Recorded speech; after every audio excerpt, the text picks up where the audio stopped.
Bismillahirrahmanirrahim. Assalamualaikum warahmatullahi wabarakatuh. Sebelum kita memulai kuliah kita pada hari ini, maka alangkah baiknya kita berdoa terlebih dahulu agar mendapatkan keberkahan. Rabbi zidni ilman, ya Allah berikanlah kami ilmu yang bermanfaat, warzuqni fahman, dan berikanlah kami pemahaman terkait materi di perkuliahan pada kali ini. Amin ya rabbal alamin.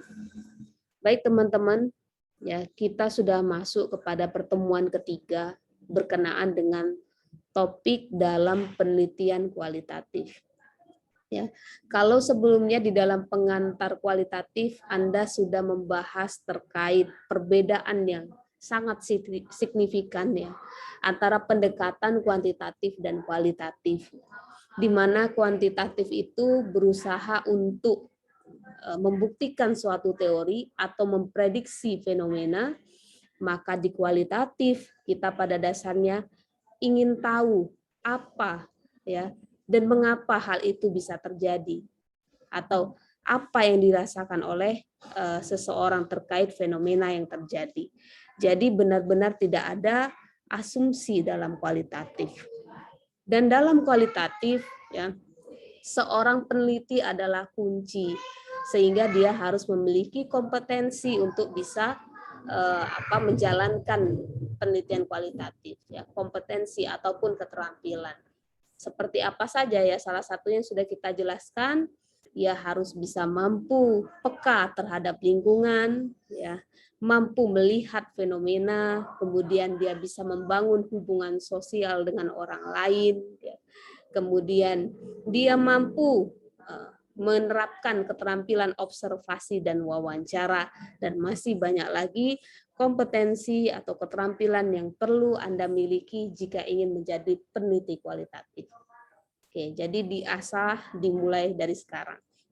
Oke, baik, itu tadi mungkin ulasan sedikit terkait pertemuan kemarin. Bila Anda ingin mengingatnya kembali, ya silakan Anda buka kembali video pertemuan kedua terkait pengantar penelitian kualitatif ya, di YouTube saya ya, Ferdiantika Anissa.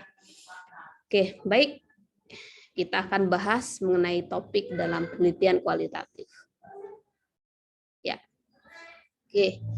Jadi ketika teman-teman menentukan sebuah topik ya. Topik itu sebenarnya dia belum berangkat dari judul dulu. Topik itu adalah berangkat dari suatu permasalahan yang teman-teman temukan. Ya.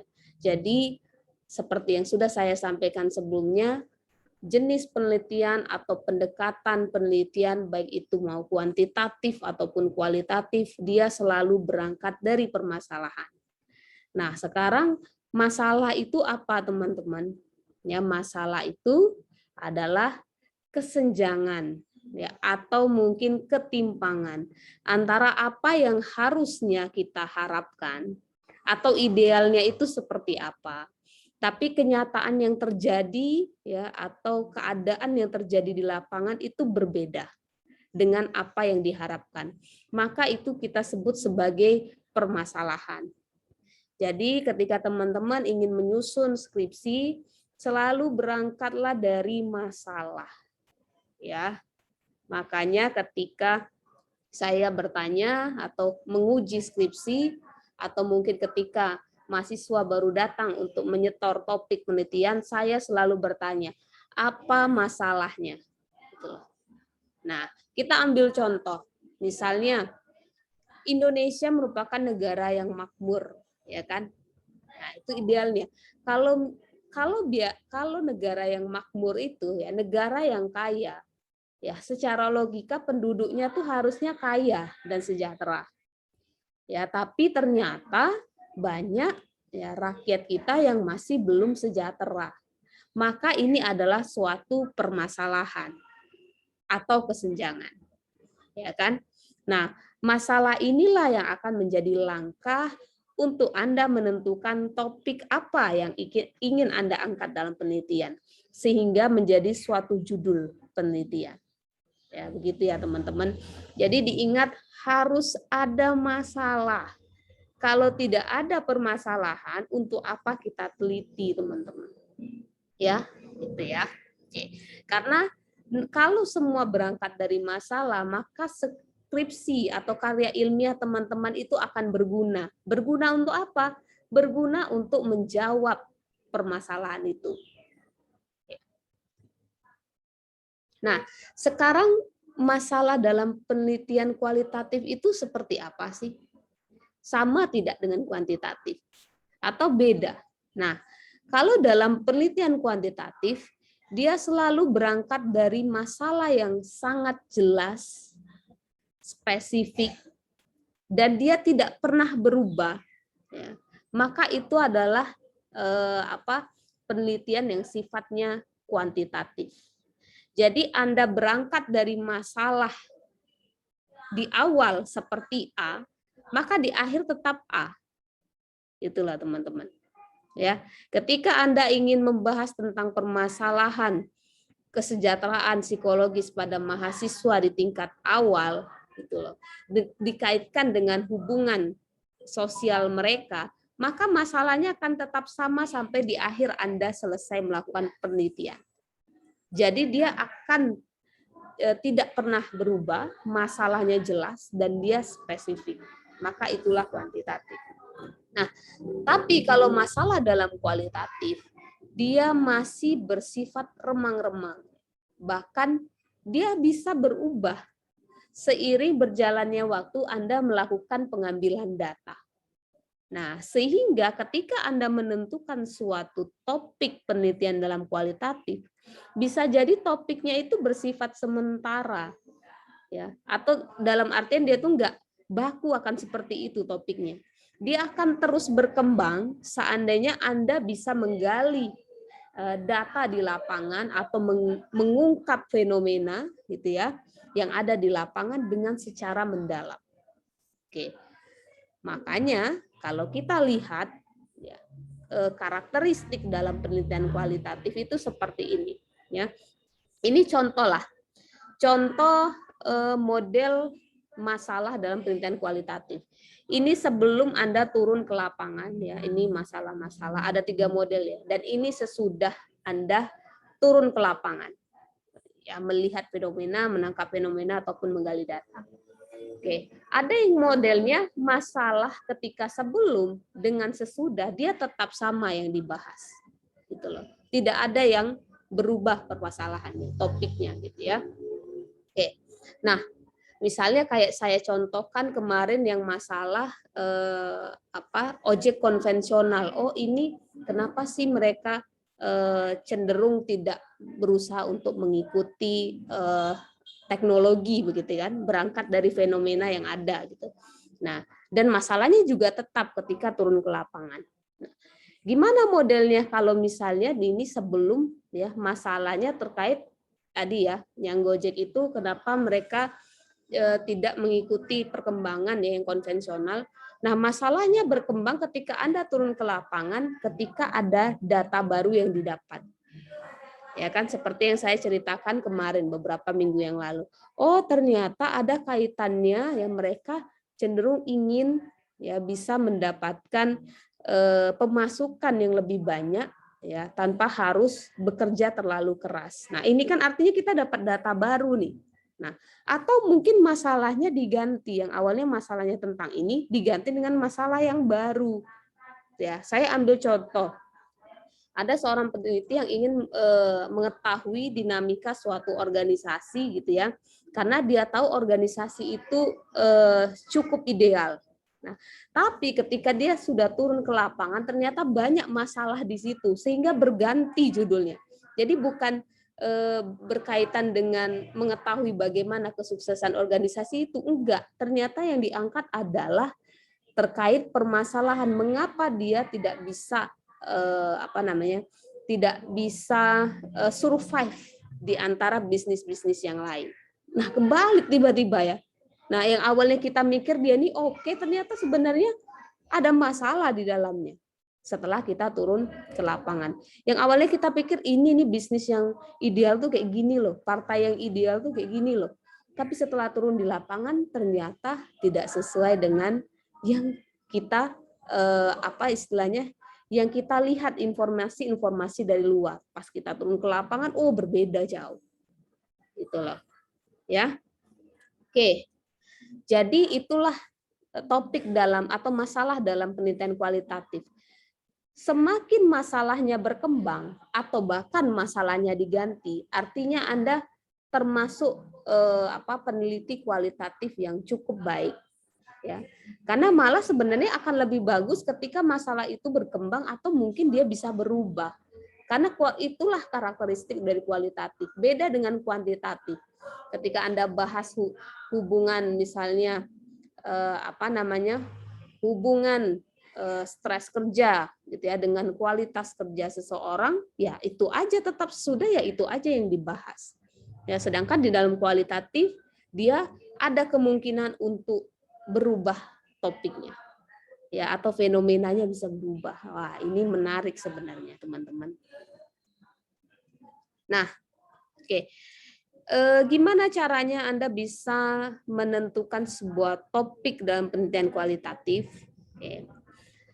Yang paling pertama adalah berangkatlah dari tema yang membuat Anda tertarik. Kadang sebenarnya kita termotivasi untuk melakukan sesuatu itu berasal dari apa yang kita sukai. Saya ambil contoh,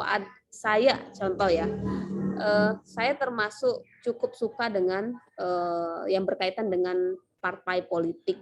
Kemudian saya ambil penelitian yang berhubungan dengan itu, ya. Jadi ketika Anda punya kesukaan terhadap suatu topik atau tema, maka itu akan lebih memotivasi teman-teman melakukannya dibandingkan melakukan sesuatu yang tidak terlalu teman-teman sukai atau kurang tertarik bagi teman-teman. Nah, kemudian ya, bacalah informasi yang sebanyak-banyaknya ya terkait minat yang ingin teman-teman teliti. Dari mana saja, bisa dari buku, bisa dari search engine atau jurnal-jurnal yang jelas terakreditasi gitu ya, kredibel. Jadi kalau bisa jangan mencari data itu dari yang kurang kredibel, contohnya seperti Blogspot ataupun WordPress. Cobalah Anda belajar bagaimana caranya belajar. Bagaimana caranya belajar itu adalah melihat referensi yang memang kredibel. Nah, ini kan sudah diajari nih teman-teman ya oleh dosen-dosen teman-teman juga, terutama juga di kuantitatif. Ayo cari jurnal itu yang dia itu terakreditasi, jelas ini dari mana jurnalnya. Ya, makanya silakan Anda download deh aplikasi Mendeley itu untuk mempermudah teman-teman. Oke.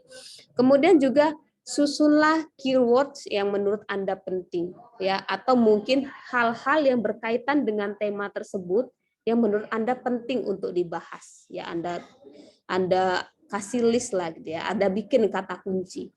Nah, kemudian Anda jabarkan pemikiran atau rasa ingin tahu Anda di dalam note atau catatan teman-teman. Misalnya, kenapa sih kok mereka tetap bisa bertahan? Nah, kok bisa ya mereka membuka cabang lagi? Nah, jadi hal-hal yang ingin teman-teman tahu, tulis di situ. Ya, rasa ingin tahunya tulis di situ. Dan yang terbaik lagi adalah Anda turun ke lapangan untuk mendapatkan data awal terkait rasa keingintahuan teman-teman terhadap fenomena atau bagaimana teman-teman ingin memperluas fenomena tersebut atau disebut dengan preliminary research. Ini sangat penting teman-teman, baik kualitatif maupun kuantitatif, ini perlu untuk melakukan data awal penelitian. Tujuannya adalah untuk memperkuat fenomena yang ada di lapangan dan untuk membuat teman-teman lebih paham tentang fenomena tersebut. Jadi nggak cuma sekedar informasi yang didapat dari mungkin common sense aja atau cuma mengira-ngira atau cuma mendapatkan kabar burung dari orang lain. Nah, kita harus cari taunya langsung. Jangan dengarnya dari orang. Oke lah, nggak apa-apa lah melihatnya dari sumber media ya, misalnya media cetak atau online boleh-boleh saja, tapi lebih bagus lagi silakan turun ke lapangan untuk melihat fenomena tersebut. Oke. Nah, oke. Nah, ini adalah topik-topik ya, topik-topik yang istilahnya gini. Anda bisa tentukan ya lewat karakteristik ini bahwa topik ini berkenaan dengan topik kualitatif. Ya. Jadi intinya Anda ingin menemukan ya sesuatu yang membuat Anda tertarik atau yang membuat Anda terinspirasi atau yang membuat Anda menjadi jadi pingin tahu banyak tentang hal itu, ya. Lalu Anda pingin belajar banyak tentang hal itu, Anda pingin tahu banyak tentang orang tersebut, Anda pingin tahu banyak tentang mengapa hal ini penting. Nah, inilah bentuk-bentuk dari pertanyaan di kepala kita yang berkenaan dengan topik-topik kualitatif. Ya. Oke, dan sebenarnya masih banyak lagi. Dan ini silakan Anda pahami bahwa seperti inilah rasa penasarannya ya orang-orang peneliti kualitatif ketika membahas suatu topik. Kenapa ini bisa terjadi, gitu kan? Nah, dan Anda ingin tahu lebih banyak ya, seperti apa hal itu bisa terjadi. Nah, gimana kok ini bisa bekerja, nah, dan lain sebagainya. Nah, ketika Anda menyusun suatu rumusan masalah, tentunya ketika Anda sudah menentukan topik dari permasalahan, maka permasalahan itu harus dirumuskan, teman-teman. Nah, rumusan masalah itu ada 3 modelnya. Yang pertama adalah rumusan masalah yang sifatnya deskriptif. Jadi kita berusaha untuk mengungkapkan atau memotret situasi atau fenomena sosial yang akan teman-teman teliti secara dalam, secara luas, dan secara menyeluruh. Nah, ini adalah karakteristik dari rumusan masalah kualitatif. Maka sifatnya deskriptif. Kemudian ada yang rumusan masalahnya komparatif. Jadi membandingkan antara fenomena satu ya atau konteks sosial satu dengan yang lain. Nah, ini yang cukup kental pada penelitian kuantitatif dengan menggunakan uji beda. Lalu ada rumusan masalah asosiatif atau hubungan. Jadi kita mencoba mengkorelasikan, mengkonstruksikan hubungan antara situasi sosial satu dengan yang lain. Nah, ini mungkin bisa kita kenal dengan penelitian korelasi ya. Kayaknya seperti rumusan masalahnya bahwa ada hubungan antara apa dengan apa gitu ya. Ya, atau kalau rumusan masalah komparatif ada perbedaan antara apa dengan apa. Oke. Nah, kalau rumusan masalah deskriptif tentu dia berbeda gitu ya. Kalau dalam rumusan masalah deskriptif tentunya ini merumuskan masalah harus dalam bentuk pertanyaan ya. Contohnya seperti tadi ya. Apakah ada perbedaan ya, antara motivasi belajar laki-laki dan perempuan, itu rumusan masalah komparatif. Rumusan masalah asosiatif misalnya, apakah ada hubungan ya antara kebahagiaan ya antara kebahagiaan dengan religiusitas seseorang misalnya. Nah, rumusan masalah deskriptif dia cenderung dalam bentuk pertanyaan yang sifatnya terbuka. Gitu ya. Misalnya bagaimana dinamika psikologis seseorang yang mengidap misalnya penyakit tertentu yang ganas misalnya. Atau pertanyaan-pertanyaan lain yang sifatnya dia akan terjawab dengan deskriptif atau dideskripsikan. Nah, rumusan masalah kualitatif itu ya pada dasarnya dia tidak dirumuskan atas dasar konstruk atau konsep atau mungkin definisi operasional dari suatu variabel. Ya, kadang jarang kita menemukan judul kualitatif itu yang ada konsep atau konstruknya, walaupun pada dasarnya masih ada beberapa topik yang kita bisa temukan ada variabelnya, ya.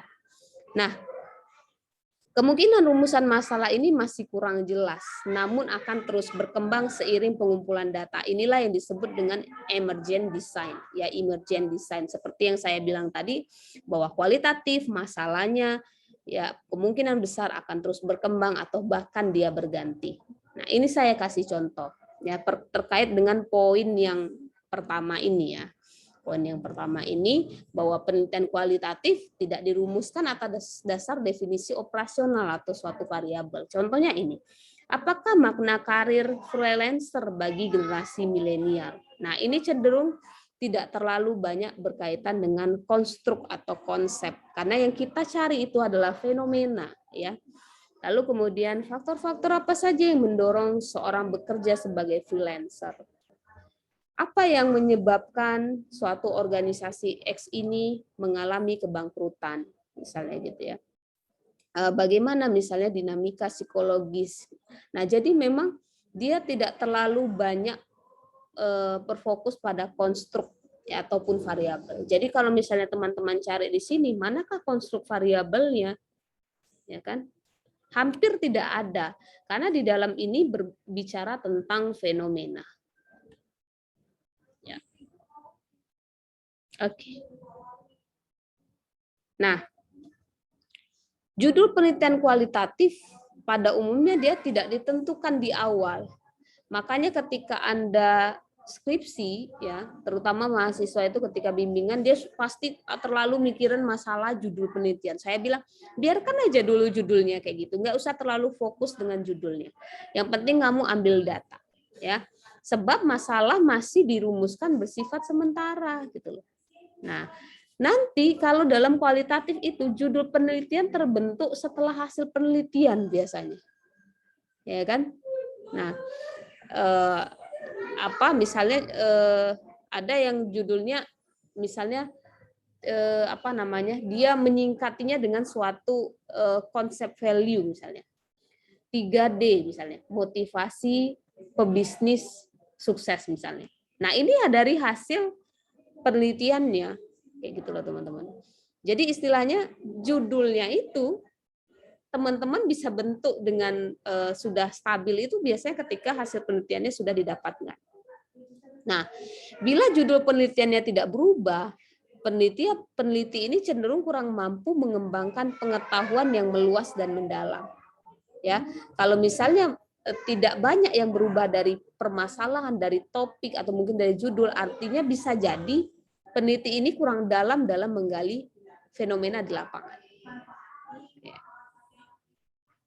Nah, ini adalah contoh-contoh judul penelitian kualitatif. Misal, strategi pemerintah daerah dalam menghadapi industri 4.0. Makna upacara tradisional bagi masyarakat Dayak. Dinamika psikologis orang tua yang memiliki anak penderita skizofrenia. Model pembelajaran anak dengan intelijensi di bawah rata-rata. Nah, dari judul ini hampir tidak ditemukan konstruk atau konsep ataupun teori. Karena kita tidak memprediksi fenomena, ya, kita tidak memprediksi teori, ya, termasuk juga fenomena, ya. Tapi kita ingin memahami fenomena. Jadi isinya ini adalah fenomena, teman-teman. Ya, ini adalah fenomena lapangan. Oke, jadi inilah karakteristik dalam topik-topik penelitian kualitatif yang perlu teman-teman ketahui. Nah,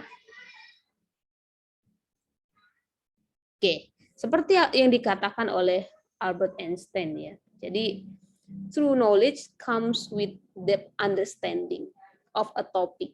Ya, jadi pada intinya pengetahuan kebenaran itu bisa teman-teman dapatkan, ya, atau bisa muncul ketika Anda memahami suatu topik itu secara mendalam. Ya, sama halnya dengan melakukan penelitian kualitatif. Anda harus turun ke lapangan, Anda harus tahu, pahami betul-betul apa yang terjadi, Anda harus bertanya dengan memprobingnya dengan dalam. Ya, maka Anda akan menemukan suatu kebenaran. Nah, oke. Mungkin sampai di sini, ya, saya pingin teman-teman menyusun suatu topik penelitian, ya, dalam penelitian kualitatif. Sebagai contoh ini, ya. Oke, saya ingin Anda sudah mulai membuat atau menentukan topik penelitian. Caranya ya seperti ini tadi, ya. Oke. Tentukan dulu tema yang membuat Anda tertarik. Cari informasi sebanyak-banyaknya, ya kan? Kalau perlu Anda turun ke lapangan untuk mengetahui fenomena tersebut. Oke, maka tugasnya nanti adalah silakan Anda menyusun topik secara berkelompok. Minggu depan kita akan membahas bersama-sama topik tiap-tiap kelompok, apakah ini akan bisa kita gunakan dengan pendekatan kualitatif, ya teman-teman bisa melakukannya atau tidak, nanti kita bisa diskusikan bersama-sama, ya istilahnya ACC topik penelitian itu di minggu depan, gitu ya, minggu depan. Jadi pure kita memang bahas masalah topik, tidak ada materi dari saya, kita hanya berdiskusi dan saya memberikan feedback terkait topik penelitian teman-teman, atau berangkatlah dulu dari masalah dan fenomena. Nah, itu saja dulu. Masalah dan fenomena, dan Anda cari tahu di lapangan seperti apa fenomenanya. Ya. Oke. Nah, ini silakan Anda tonton ya video ini ya.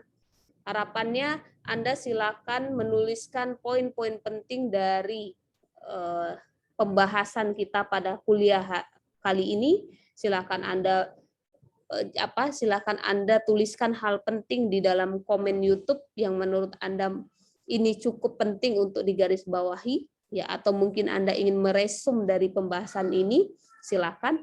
Atau bila Anda ingin bertanya tentang topik kita pada hari ini, silakan Anda juga ketik di komen YouTube saja. Silakan ditanyakan, ya. Karena presensinya melalui komen di YouTube di YouTube yang saya masukkan ini. Oke, baik itu saja teman-teman. Ya semoga hari Anda menyenangkan. Ya, sukses untuk challenge project kita dalam melakukan penelitian mini riset kualitatif ini. Ya, apapun kendalanya, silakan Anda diskusikan. Bila sudah blunder, silakan sampaikan kepada saya. Oke, itu saja. Cukup ya kalau untuk materi. Saya ingin kita lebih banyak diskusi ataupun bertanya terkait topik penelitian. Oke, baik, saya tutup dengan mengucapkan hamdalah, alhamdulillahirabbil alamin, ya. Wassalamualaikum warahmatullahi wabarakatuh.